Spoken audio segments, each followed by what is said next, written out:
ये खबर उत्तराखंड से है, जहां जंगल में लगातार आग की चपेट में है और जहां एक तरफ इससे वन्य जीवन, पेड़ पौधों और जानवरों का नुकसान हो रहा है, वहीं ये आग फिर से कहर मचा रहे कोरोना वायरस को लेकर भी एक बड़ा खतरा है।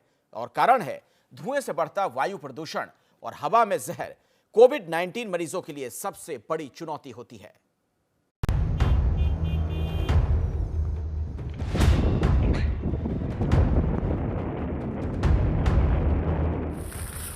पिछले कुछ दिनों से लगातार उत्तराखंड के जंगलों से इसी तरह की तस्वीरें सामने आ रही हैं। धू धू कर जलते जंगलों में आग फैलती ही जा रही है और अब तक इस आग से करीब 1500 हेक्टेयर जंगल प्रभावित हो चुके हैं।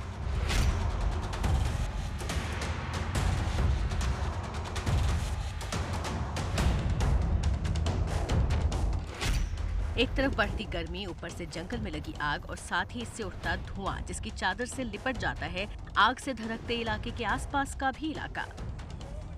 और स्मोक चैम्बर में तब्दील होता उत्तराखंड ही नहीं बल्कि सटे राज्यों और यहाँ तक कि राजधानी दिल्ली में भी लगातार धुएं से होने वाले वायु प्रदूषण का खतरा बना हुआ है, जो कोरोना की जंग में बेहद घातक साबित हो सकता है।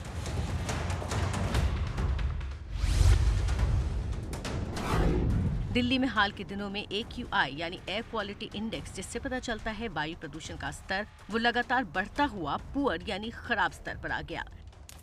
जानकारों के मुताबिक उत्तराखंड से उठते धुएं से दिल्ली में प्रभावित हुआ है AQI और स्थिति ये है कि इस महीने की शुरुआत में 1 अप्रैल को अगर दिल्ली के आनंद विहार का AQI देखें तो ये 195 पर था, जो मॉडरेट यानी मध्यम स्तर माना जाता है। लेकिन 4 ही दिन में 5 अप्रैल को ये 254 पहुंचा, जो खराब स्तर है, और बढ़ते बढ़ते 6 तारीख को 280 तक चला गया। वायु प्रदूषण इंसान के फेफड़ों पर मार करता है और कोरोना वायरस का सीधा हमला भी फेफड़ों पर ही होता है। वायु प्रदूषण के बारे में हम ये जानते हैं कि ये सबसे ज्यादा असर हमारे फेफड़ों पर करता है और कोरोना वायरस भी हमारे फेफड़ों पर ही बुरा प्रभाव डालता है। ऐसे में अगर आप ऐसी जगह हैं जहां प्रदूषण भी ज्यादा है और कोरोना का संक्रमण भी है, तो ऐसे में व्यक्ति के लिए ज्यादा बीमार पड़ने की संभावनाएं बढ़ जाती हैं। ये तस्वीरें हैं हफ्ते की शुरुआत की, जब सोमवार को उत्तराखंड के वन मंत्री हरक सिंह रावत गढ़वाल क्षेत्र के दौरे पर थे और श्रीनगर से पौड़ी जाते समय रास्ते में उन्होंने जंगल की आग देखी तो कैमरे पर आग बुझाते हुए कैद हो गए। उन्होंने लोगों से अपील भी की कि अपने आसपास बढ़ती आग देखने पर वो प्रशासन को सूचित करें। आपके गांव के पास, आपके सड़क के पास, आपके मोहल्ले के पास, आपके स्कूल के पास कहीं भी आग लगी हो, प्लीज़ मैं हाथ जोड़ के प्रार्थना कर रहा हूं कि वन विभाग को तो सूचित करें ही करें, लेकिन वन विभाग के कर्मचारी अधिकारियों का आने का इंतजार न करें। स्वयं सावधानी के साथ, तरीके के साथ आग बुझाने का काम करें। पिछले साल अक्टूबर से ही यहाँ के जंगल धधक रहे हैं और अक्टूबर से अब तक जंगल की आग के 1000 से ज्यादा मामले सामने आए हैं, जिससे करीब 1500 हेक्टेयर जंगल प्रभावित हुए हैं और करीब 45 लाख का नुकसान हो चुका है। उत्तराखंड के मुख्यमंत्री ने भी हाल में इससे निपटने के लिए एक इमरजेंसी मीटिंग की थी। हर साल जंगलों में आग की घटनाएं सामने आती हैं, लेकिन इस पर रोक नहीं लगाई जा सकी है। राज्य सरकार पर विपक्ष भी हमलावर है। पिछले 4-5 सालों से हर वर्ष लगातार गर्मियों में आग एक बड़ी समस्या के रूप में उत्तराखंड और हिमाचल जैसे राज्यों के सामने है। इस बार तो दिसंबर के माह से ही जंगलों में आग लग रही थी। राज्य की सरकार को दिसंबर जनवरी, जबकि मई जून में आग की घटनाएं होती थी, उसी से सबक ले लेना चाहिए था।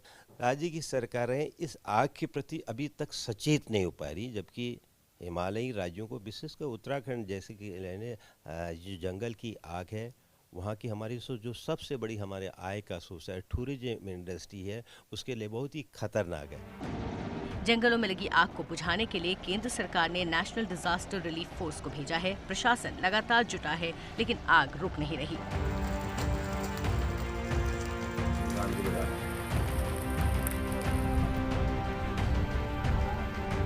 उत्तराखंड हाईकोर्ट ने भी बुधवार को हालात पर चिंता जताते हुए राज्य सरकार से पूछा कि क्या आग की रोकथाम के लिए कृत्रिम बारिश कराई जा सकती है।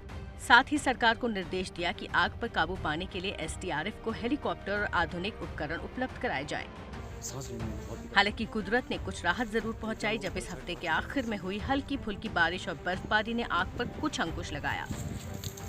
लेकिन लगातार फैलती जंगल की ये आग जान माल के साथ ही कोरोना की दूसरी लहर के बीच हमारी इस लड़ाई में एक नई चुनौती बनकर सामने आ रही है।